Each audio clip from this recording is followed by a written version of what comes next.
Day 100, Monday, February 13th. Exodus 23. Exodus 23 1-33 NKJV. You shall not circulate a false report. Do not put your hand with the wicked to be an unrighteous witness. You shall not follow a crowd to do evil, nor shall you testify in a dispute so as to turn aside after many to pervert justice. You shall not show partiality to a poor man in his dispute. If you meet your enemy's ox or his donkey going astray, you shall surely bring it. If you see the donkey of one who hates you lying under its burden, and you would refrain from helping it, you shall surely help him with it. You shall not pervert the judgment of your poor in his dispute. Keep yourself far from a false matter. Do not kill the innocent and righteous. For I will not justify the wicked. And you shall take no bribe, for a bribe blinds the discerning and perverts the words of the righteous. Also you shall not oppress a stranger, for you know the heart of a stranger, because you were strangers in the land of Egypt. 6 years you shall sow your land and gather in its produce, but the 7th year you shall let it rest and lie fallow, that the poor of your people may eat, and what they leave, the beasts of the field may eat. In like manner you shall do with your vineyard and your olive grove. 6 days you shall do your work, and on the 7th day you shall rest, that your ox and your donkey may rest, and the son of your female servant and the stranger may be refreshed. And in all that I have said to you, be circumspect and make no mention of the name of other gods, nor let it be heard from your mouth. 3 times you shall keep a feast to me in the year. You shall keep the feast of unleavened bread. You shall eat unleavened bread 7 days, as I commanded you, at the time appointed in the month of Abib, for in it you came out of Egypt. None shall appear before me empty. And the feast of harvest, the firstfruits of your labors which you have sown in the field, and the feast of ingathering at the end of the year, when you have gathered in the fruit of your labors from the field. 3 times in the year all your males shall appear before the Lord God. You shall not offer the blood of my sacrifice with leavened bread, nor shall the fat of my sacrifice remain until morning. The first of the firstfruits of your land you shall bring into the house of the Lord your God. You shall not boil a young goat in its mother's milk. Behold, I send an angel before you to keep you in the way and to bring you into the place which I have prepared. Beware of him and obey his voice. Do not provoke him, for he will not pardon your transgressions, for my name is in him. But if you indeed obey his voice and do all that I speak, then I will be an enemy to your enemies and an adversary to your adversaries. For my angel will go before you and bring you into the Amorites and the Hittites and the Perizzites and the Canaanites and the Hivites and the Jebusites, and I will cut them off. You shall not bow down to their gods, nor serve them, nor do according to their works, but you shall utterly overthrow them and completely break down their sacred pillars. So you shall serve the Lord your God, and he will bless your bread and your water. And I will take sickness away from the midst of you. No one shall suffer miscarriage or be barren in your land. I will fulfill the number of your days. I will send my fear before you. I will cause confusion among all the people to whom you come, and will make all your enemies turn their backs to you. And I will send hornets before you, which shall drive out the Hivite, the Canaanite, and the Hittite from before you. I will not drive them out from before you in 1 year, lest the land become desolate and the beasts of the field become too numerous for you. Little by little I will drive them out from before you, until you have increased, and you inherit the land. And I will set your bounds from the Red Sea to the sea, Philistia, and from the desert to the river. For I will deliver the inhabitants of the land into your hand, and you shall drive them out before you. You shall make no covenant with them, nor with their gods. They shall not dwell in your land, lest they make you sin against me. For if you serve their gods, it will surely be a snare to you. Daily Deep Dive. We will once again start with the UCG reading plan, then we will go through scriptures together. God revealed to Israel laws that prohibit slander, backbiting and lying. All these are based on the 9th commandment, "You shall not bear false witness against your neighbor." God himself is not a respecter of persons and commands that we treat all people equally. He looks on the attitude of our heart, which is manifested in how we live each day.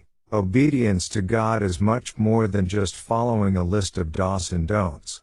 The law tells us to perform acts of service for others. Even though we may have a problem with our fellow man, if we fail to help him when there is a need, we have broken God's law.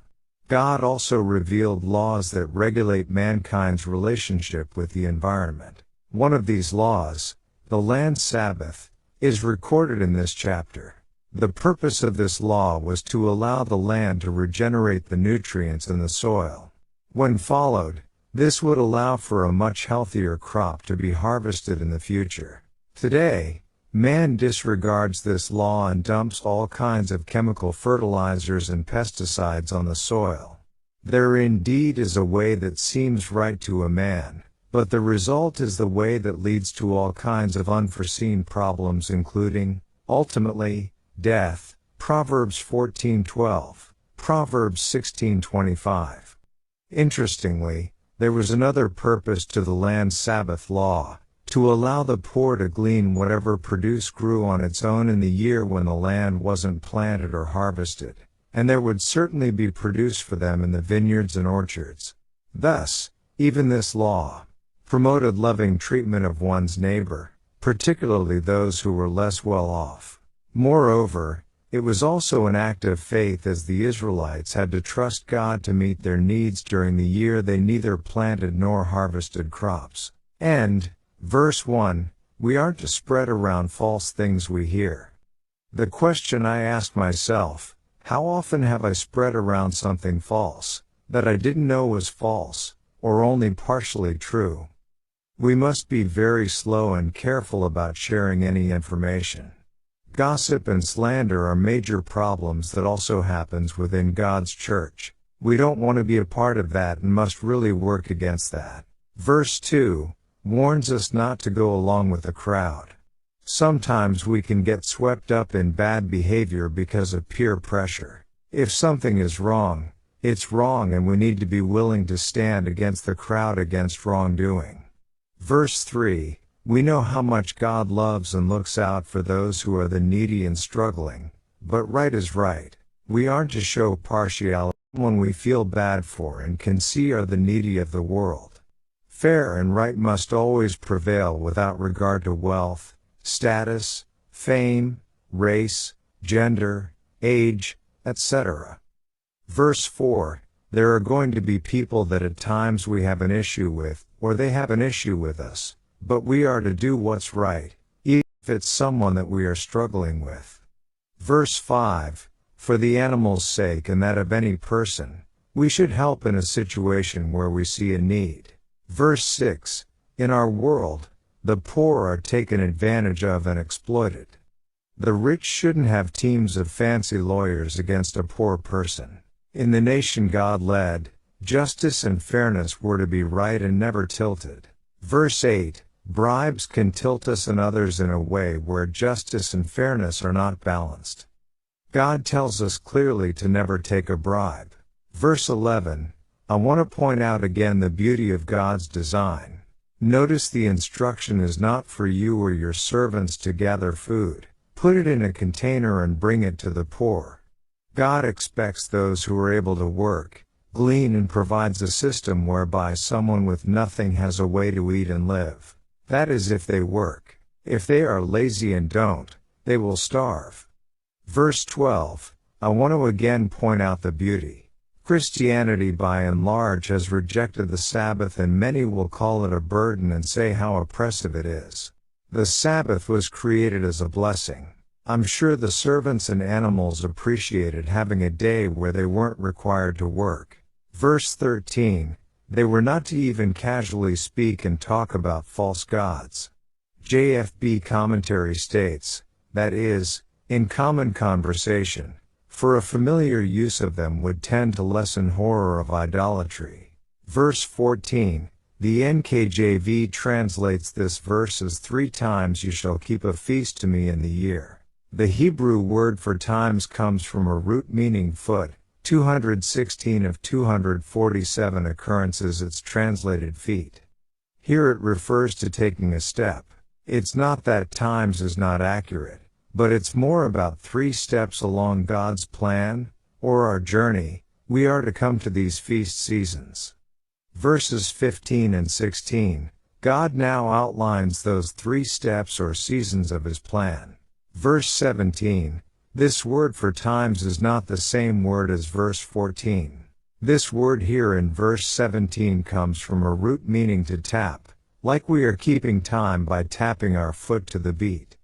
We anticipate these times as if we were tapping our foot to keep rhythm. Verse 18, these seems to apply to Passover. Compare Exodus 34:25. We understand the symbolism that unleavened bread represents the sinless life of Jesus Christ our Passover. No part of the lamb was to remain until morning. Compare Exodus 12:10. Verse 19, this states you shall not boil a young goat in its mother's milk. Over the years it became custom of the Jews to eating any animal flesh and milk together, so according to this rule they would not eat any meat with cheese on the table, and in fact would wait some period of time after the meal before cheese could be eaten in case some meat was still in their teeth. They wouldn't use a knife or tablecloth that had already touched one or the other. However, this seems to miss the reason God gave the command. JFB, Adam Clark and John Gill all point out a similar reason, which I'll paste here from Jamieson Fawcett Brown commentary. A prohibition against imitating the superstitious rites of the idolaters in Egypt, who, at the end of their harvest, seethed the kid in its mother's milk and sprinkled the broth as a magical charm on their gardens and fields, to render them more productive the following season. Verses 20-23, the messenger, translated angel, throughout these verses would seem to only be able to apply to Word, the pre-incarnate Jesus Christ. Verse 24, God doesn't want us to have anything to do with false worship, and He clearly indicates in verse 33 the risk of not completely and utterly removing false worship influences. Verses 25 and 26, look at these wonderful promises that God would have done for Israel had they completely followed Him and removed all false worship from their nation. Verses 27-30, notice how God would fight for them and make it easy for them to take over the land. What about us? Do we strive to completely obey God? Where do we compromise or slack off? What blessings are we missing in our lives because of not fully obeying God? Verse 32 and 33, God didn't want them making any type of agreement or covenant with the people and their practices that God wanted removed. Sadly, Israel didn't completely remove these people and problems arose time and time again.